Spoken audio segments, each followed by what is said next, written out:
ജീവിതത്തിൽ വിജയിക്കണമെങ്കിൽ മനുഷ്യരെ മനസ്സിലാക്കാനും കൈകാര്യം ചെയ്യാനുമുള്ള കല കൂടി നമ്മൾ പഠിക്കേണ്ടതുണ്ട്. 1936 ഡേൽ കാർണഗി എഴുതിയ how to win friends and influence people എന്ന പുസ്തകം ഇന്നും ലോകമെമ്പാടും മനുഷ്യബന്ധങ്ങളുടെ ബൈബിളായി കരുതപ്പെടുന്നു. ലോകമെമ്പാടും 3 കോടി കോപ്പികൾ വിറ്റുപോവുകയും ലക്ഷക്കണക്കിന് മനുഷ്യരുടെ ജീവിതം മാറ്റിമറിക്കുകയും ചെയ്ത ഒരു ഗ്രന്ഥമാണിത്.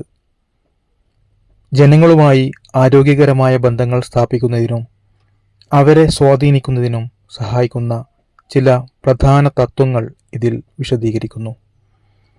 ഈ പുസ്തകത്തിലെ പ്രധാന ആശയങ്ങൾ സംക്ഷിപ്തമായി ഞാൻ നിങ്ങൾക്ക് പറഞ്ഞു തരാം. ഭാഗം 1: ആളുകളെ കൈകാര്യം ചെയ്യാനുള്ള അടിസ്ഥാന തത്വങ്ങൾ.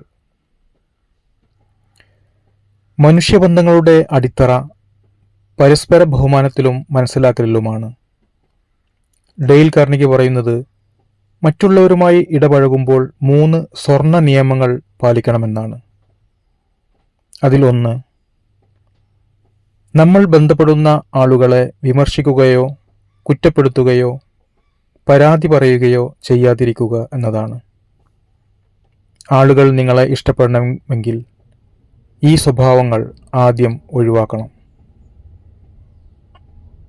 2, നിങ്ങളുമായി ബന്ധപ്പെടുന്ന ആളുകളെ ആത്മാർത്ഥമായി അഭിനന്ദിക്കുകയും പ്രോത്സാഹിപ്പിക്കുകയും ചെയ്യുക.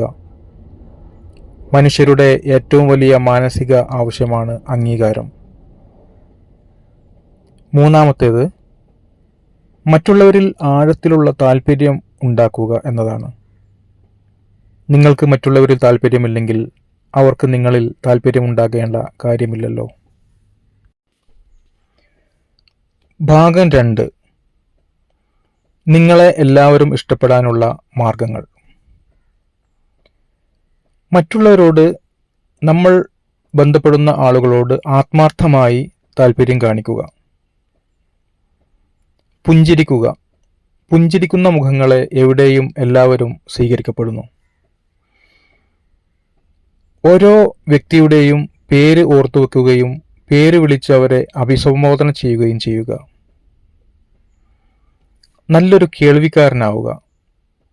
നല്ലൊരു ശ്രോതാവിനെ കിട്ടാൻ എല്ലാവരും കൊതിക്കുന്നു. അവർക്ക് അവരെക്കുറിച്ച് സംസാരിക്കാൻ അവസരം നൽകുക. അവരുടെ താല്പര്യത്തിനനുസരിച്ച് സംസാരിക്കുക. അവർക്ക് ഏറ്റവും ഇഷ്ടപ്പെട്ട വിഷയങ്ങൾ കണ്ടുപിടിച്ച് അതിനെക്കുറിച്ച് സംസാരിക്കുക. എല്ലാവരും താൻ പ്രധാനപ്പെട്ട വ്യക്തിയാണെന്ന് വിചാരിക്കുന്നു. അതിനാൽ മറ്റുള്ളവരെ പ്രധാനപ്പെട്ട ഒരു വ്യക്തിയായി കരുതുകയും അത് അവരെ ബോധ്യപ്പെടുത്തുകയും ചെയ്യുക. ഭാഗം 3: ആളുകളെ നിങ്ങളുടെ ചിന്താഗതിയിലേക്ക് മാറ്റിയെടുക്കാനുള്ള വഴികൾ.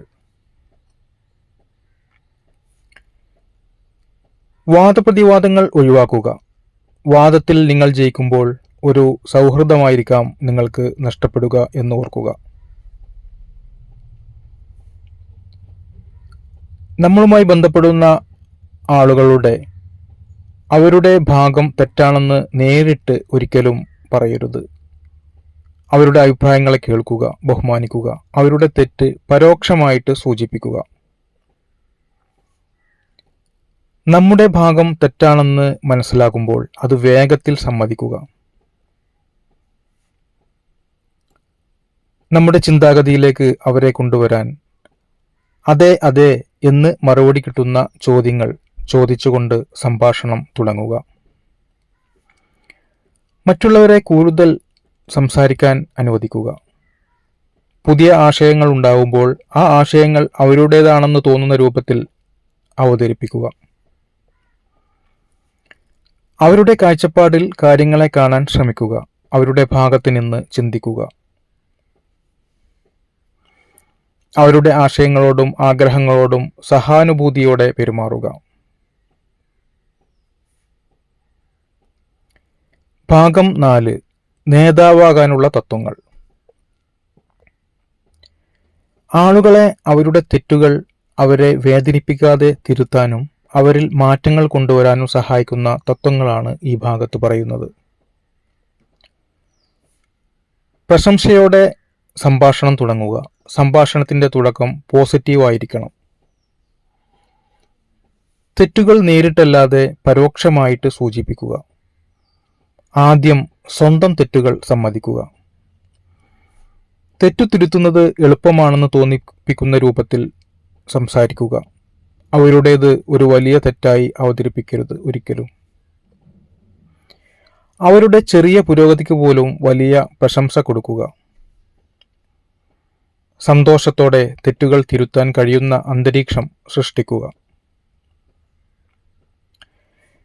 ഈ പുസ്തകത്തിലെ എല്ലാ തത്വങ്ങളും പറയുന്ന സന്ദേശം ഇതാണ്: മനുഷ്യരെ സ്വാധീനിക്കണമെങ്കിൽ അവർ നമ്മെ ഇഷ്ടപ്പെടണം. അതിന് ആത്മാർത്ഥമായ താല്പര്യം, ബഹുമാനം, അംഗീകാരം, എമ്പതി എന്നിവ മറ്റുള്ളവരോട് ഉണ്ടാകണം. വിമർശനം ഒഴിവാക്കി അവരുടെ കാഴ്ചപ്പാട് മനസ്സിലാക്കി അവർക്ക് പ്രാധാന്യം നൽകി അവരുടെ ആഗ്രഹങ്ങളോട് പൊരുത്തപ്പെടുന്ന രീതിയിൽ അവരിൽ സ്വാധീനം ചെലുത്തുക. സൗഹൃദങ്ങളും ബന്ധങ്ങളും ഉണ്ടാക്കിയെടുക്കുക.